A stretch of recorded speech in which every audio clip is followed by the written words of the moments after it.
baby I'm coming. Oh, hapo mume wangu.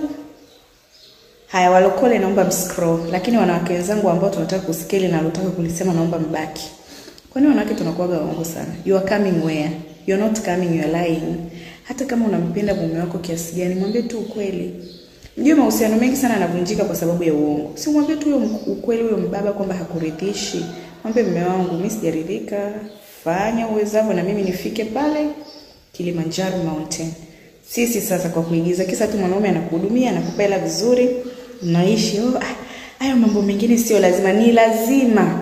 Kufikishwa kileleni ni lazima, ndio maana unakuwa na hasira sana mama Ashura. Wewe mama Juma, unakuwa na hasira sana kwa sababu hujawahi kufika kileleni. Ongea na baba vizuri, akushike, akupe mapenzi, uwe mtu mpya. Lakini na wewe hakikisha hapa kichwani hauna makorogation ukiwa unafanywa hayo mapenzi. Okay? Uwe sawa hapa kichwani na unaifeel hiyo kitu. Nawapenda sana, stay safe and bye bye.